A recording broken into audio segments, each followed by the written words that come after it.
गुरुर्ब्रह्मा गुरुर्विष्णुः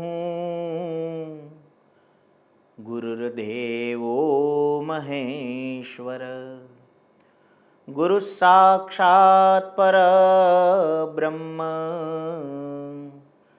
तस्मै श्री गुरवे नमः। श्रीहरिं परमानन्दम् उपदेष्टारमीश्वरं व्यापकं सर्वलोकानां कारणं तं नमाम्यहम्। कारणं तं नमाम्यहम्। कारणं तं नमाम्यहम्। न यावद् उमानाथ पादारविन्दं भजन्ते लोके परे वा नराणां न तावत् सुखं शान्ति संतापनाशं। प्रसीद प्रभो सर्वभूताधिवासं।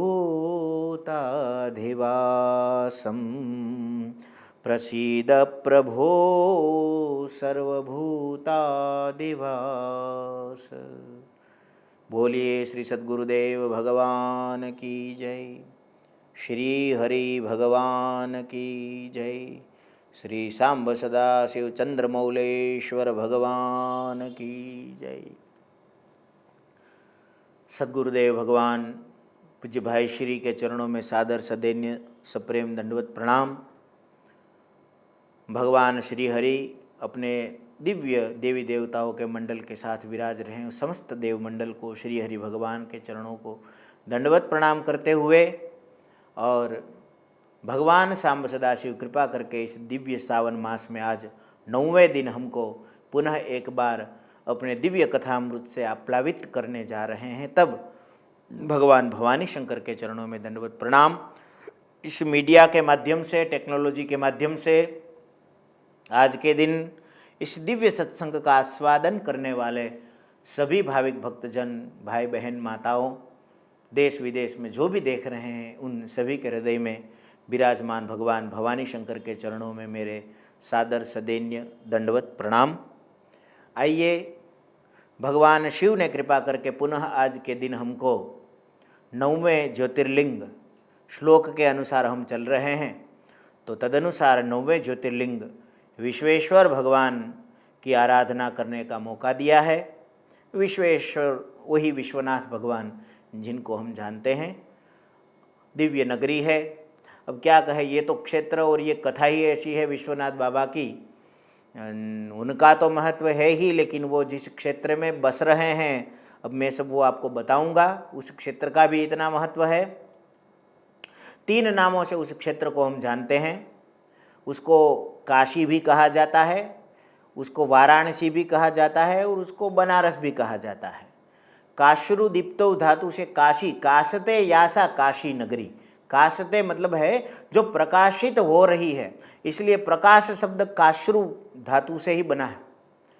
तो जो प्रकाशमान है, मतलब जिस क्षेत्र को प्रकाशित होने के लिए अन्य किसी शक्ति की आवश्यकता नहीं है, जो स्वयं प्रभा है, जो नगरी स्वयं प्रभान्वित है, वह है काशी। और वाराणसी हमारे सद्गुरु भगवान कथा में भी कहते हैं, असी वरुणयोर मध्य, असी और वरुणा के बीच में जो क्षेत्र पूरा है 5 कोस का है, वह 5 कोस का जो क्षेत्र है उसको वाराणसी भी कहते हैं। और बनारस भी उसके पीछे भी कथा रही होगी। वैसे तो हमारे गुरुदेव भगवान कहते हैं बनारस, जहाँ रस बना बनाया रहता है उसी को कहते हैं बनारस। बना बनाया रस रहता है तो बनारस भी कहते हैं। उस काशी नगरी में भगवान शंकर का दिव्य स्थान है। अन्यान्य स्थानों में भगवान शंकर दिव्य ज्योतिर्लिंग के रूप में विराजमान है, लेकिन इस काशी नगर में आके विराजमान नहीं हुए हैं। यह पूरी नगरी ही शिवरूप है। इस नगरी का ही पूरा महात्म्य है। यूँ कहे, इस नगरी का निर्माण ही शंकर भगवान ने किया है। न केवल ज्योतिर्लिंग के रूप में वहाँ विराजमान है भगवान भोलेनाथ, बल्कि पूरी नगरी ही भगवान शंकर ने अपनी ओर से निर्माण करी है। मैंने तो शास्त्र में एक श्लोक पढ़ा है, यहाँ लिखा है मेरे सामने, जप ध्यान विहीनानाम ज्ञान वर्जित चेतसाम ततो दुख हतानाम च गतिर्वाराणसी नृणाम। शास्त्रों में ऐसा कहा गया है, जप ध्यान विहीनानाम। वैसे तो इस मनुष्य जन्म का लक्ष्य भगवान का ध्यान करना है, भगवान की उपासना करना है, भगवान का अनुष्ठान करे, भजन करे, भक्ति करे। इसी के लिए यही तन कर फल विषय न भाई, स्वर्गों स्वल्प अंत दुखदाई। इस दिव्य मनुष्य जन्म से हमको भगवान की ही प्राप्ति करनी है, लेकिन हम ऐसा नहीं कर पाते हैं। तो कहते हैं यदि कोई जप ध्यान विहीन है, जिन्होंने ज्ञान अर्जित नहीं किया है, अपने गुरु से कुछ सुनकर, शास्त्र कृपा से, संत कृपा से ज्ञान भी नहीं प्राप्त किया है, तो ऐसा कोई व्यक्ति है जो जप ध्यान से रहित है, जो ज्ञान ध्यान से रहित है, ततो दुख हता नाम च। और इसलिए ततो, क्योंकि न ध्यान कर रहे, न जप कर रहे, न उपासना कर रहे, तो उसलिए दुख से आहत हो रहे, तो ततो दुख हता नाम च। तो उससे दुख से जो आहत हो रहे हैं उनकी और कहीं जगह पर गति नहीं हो सकती है। ऐसे उन लोगों की गति तो केवल वाराणसी ही है, गतिर्वाराणसी नृणाम। कितना बढ़िया श्लोक है। अब और सब स्थानों में तो रहने से मुक्ति प्राप्त होगी, ये तो है ही है, काशी में रहने से तो मुक्ति है ही है। लेकिन यदि कोई व्यक्ति घूमता घूमता आ गया और केवल एक दिन के लिए ही आया है और काशी में उसकी मृत्यु हो गई, तो यहाँ शास्त्र में लिखा है काश्याम मरणान मुक्ति ही। काशी में मरण मात्र से मुक्ति। देखिए मुक्ति है ना, मर के मुक्ति नहीं होती है, अच्छे कर्म करके गए हैं तो मुक्ति होती है, वरना वापस देह मिलेगा, वापस वही अपने किए हुए दुष्कर्मों के फल के रूप हमको तत्तद योनियों में जाकर उसका फल भुगतना पड़ेगा। लेकिन यदि काशी में हमारा मृत्यु हो गया, मरण हो गया, तो काश्याम मरणान मुक्ति ही। देखिए ये कितने भगवान भोलेनाथ की कितनी कृपा है, कितनी अनुकंपा है। जैसे हमारे यहाँ कोई मार्केट में या किसी स्टोर में सेल लगता है ना, 5,000 वाली साड़ी 1,000 रुपये में ले जाओ, 1,500 वाली साड़ी 200 रुपये में ले जाओ, और कैसे हमारी माताएं और बहनें दौड़ दौड़ के चलो सेल लग गई, चलो सेल लग गई। तो इस तरह से यदि मुक्ति के लिए भी कोई सेल लगा है तो वह काशी में लगा है। आइए काशी में, यदि भजन भी नहीं हो पाया तो केवल काशी वास ही तुमको इतना पुण्य फल प्रदान करेगा। ऐसा शास्त्रों में क्या कहे। काशी के विषय में तो जितना कहा जाए उतना कम है। अब काशी में भगवान विश्वेश्वर कैसे पधारे, काशी नगरी क्या है, ये भी सुनना चाहिए। तो आइए हम सुने। पुरातन समय में सृष्टि का जब सर्जन हुआ, उससे पहले की बात है, सृष्टि का सर्जन हुआ। मैं आपको बताना चाहूँगा, आप शिवपुराण भी सुनते हैं, आप श्रीमद् भागवत भी सुनते हैं, आप अन्य अन्य पुराण भी सुनते हैं। कई कई बार नारायण भगवान से शिव और ब्रह्मा जी की उत्पत्ति होती है।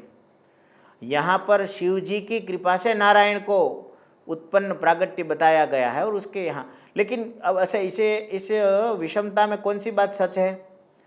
तो देखिए अभी इसमें ऐसा है, आप अपने घर से ऑफिस के लिए जाते हो तो कभी ये वाला रास्ता लेकर चले गए, उस रास्ते में कहीं काम चल रहा है तो कभी दूसरे दिन सुबह उस वाले रास्ते से चले गए। तो कोई जाने का एक रास्ता नहीं, अन्य अन्य रास्ते हैं। तो श्रीमद् भागवत जी में कहा गया है कि एक ही तत्व के ब्रह्मा विष्णु महेश 3 रूप है। तो कभी कभी शिव सर्जन कर देते हैं, कभी कभी ब्रह्मा जी सर्जन कर देते हैं। भागवत जी में नारायण को सर्जन करने वाला तो बताया है, सर्जन करने वाले नारायण हैं। लेकिन तृतीय स्कंद में जब यदि आप भागवत जी में पढ़ें तो उसमें लिखा है तपसेव यथापूर्वम। जैसे आपने, हे महादेव आप तप के लिए पधारे, आपने पूर्व काल में भी अपने तप से ही इस सृष्टि का सर्जन किया था, ऐसा बताया गया है। आप भागवत जी में पढ़िएगा, अभ्यास स्वाध्याय करिएगा। तो कहने का मतलब है कभी शिव सर्जन करते हैं, कभी नारायण सर्जन करते हैं, लेकिन सब एक ही तत्व के अलग अलग रूप है भैया। तो उसमें भेद न समझे। उनको तो अपने में कोई भेद नहीं है, उनकी कथा सुनकर हमारे मन में भेद उत्पन्न हो जाता है। तो सद्गुरु कृपा से इस भेद को मिटाइए, उसको अभेद समझिए। हरिहर अभेद की बात मैंने कह दी। तो शिव जी स्वयं उस क्षेत्र का निर्माण करते हैं, पंचकोश का वह क्षेत्र है, और उस पर नारायण का, प्रकृति और पुरुष का सर्जन करते हैं। प्रकृति मतलब नारायण की शक्ति और पुरुष मतलब नारायण। उसी नारायण के ने नाभि कमल से ब्रह्मा जी का प्रागट्य होता है और उन्हीं ब्रह्मा जी को आज्ञा करके उन्होंने सर्जन किया है, ऐसी कथा है। ठीक है, सर्जन हो गया। अब शंकर भगवान ने विचार किया कि इस मायावी लोक में मुक्त होने के लिए कोई ऐसा क्षेत्र दिव्य मुझे रचना करनी चाहिए। तो उन्होंने नारायण को जिस क्षेत्र पर पंचकोश का पूरा क्षेत्र था, उसका जिस क्षेत्र का निर्माण उन्होंने अंतरिक्ष में किया था, ये काशी नगरी अंतरिक्ष में थी, वहाँ से शिव जी ने अपने त्रिशूल पर धारण करके पृथ्वी लोक के ऊपर, यहाँ उत्तर प्रदेश में, उसी पूरे नगर को गंगा जी के किनारे पर स्थिर कर दिया। यही काशी है। कितना बड़ा महत्व होगा इस नगर का। और कहते हैं, ये भी कहते हैं कि जब इस सृष्टि का विलय हो जाएगा, नाश हो जाएगा, विनाश हो जाएगा, प्रलय आ जाएगा, तब इसी क्षेत्र को अपने त्रिशूल पर धारण करके शंकर भगवान पुनः अपने लोक में ले जाएंगे। मतलब काशी का विनाश ही नहीं है, इसलिए इसको कहते हैं अविमुक्त क्षेत्र। यहाँ आकर सब मुक्त हो जाते हैं, यह अविमुक्त क्षेत्र है। तो वहीं पर भगवान शंकर वो नगरी को यहाँ पृथ्वी पर पधरा देते हैं। फिर आगे तो काशी में अनेक अन्य देवी देवताओं का भी निवास होता है, यह कथा बताई गई। विश्वेशम माधवम ढुंढिम दंडपाणिम च भैरवम वंदे काशीम गुहाम गंगाम भवानीम मणिकर्णिकाम। इस क्षेत्र में आशीर्वाद देने के लिए भगवान बिंदु माधव, वेणी माधव पधारते हैं, ढूंढी गणेश जी पधारते हैं, और दंडपाणी और काल भैरव भगवान भी यहाँ मंदिर में आपको दर्शन हो जाएंगे।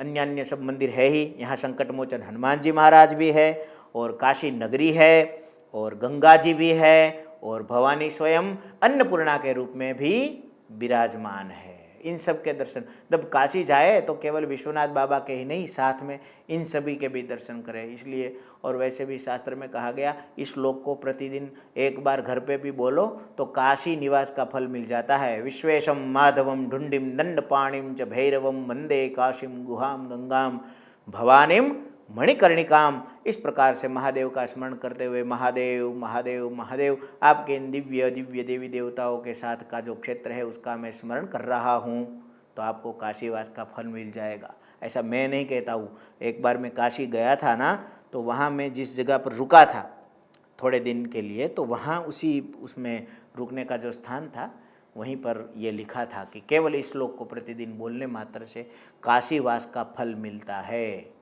तो ये तो बढ़िया स्कीम है, इसको याद कर लो। विश्वेशम माधवम ढुंडिम दंडपाणिम च भैरवम वंदे काशीम गुहाम गंगाम भवानीम मणिकर्णिकाम।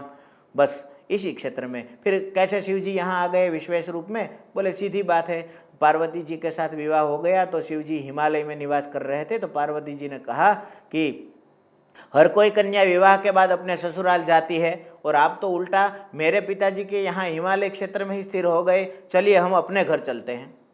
तो पार्वती जी के आग्रह पर भगवान शंकर ने कहा ठीक है देवी चलो।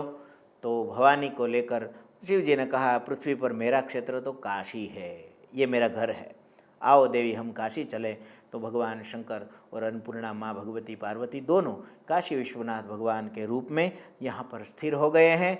देखिए, हम भक्तों पर कल्याण करने के लिए भगवान हिमालय से यहाँ काशी नगरी में आए हैं, तो हम भी उस काशी विश्वनाथ भगवान और अन्य जो देवी देवताओं की मैंने अभी बात की ना, माधवम ढुंडिम दंडपाणिम च भैरवम वंदे काशीम गुहाम गंगाम भवानीम, और मणिकर्णिका घाट है। भगवान के शिव जी के कान में से एक मणि गिरा, और वह जो घाट पर आके गिरा वही घाट बन गया मणिकर्णिका घाट, जहाँ पर लोगों को अंतिम संस्कार आज भी दिया जाता है शिव जी के लिए, शिव जी के चरण की प्राप्ति के लिए। तो इस सब क्षेत्रों को नमस्कार करता हुआ भगवान काशी विश्वनाथ बाबा के चरणों में आप सबकी ओर से और मेरी ओर से प्रणाम करता हुआ आप सभी भक्तों को मेरी ओर से ओम नमः शिवाय।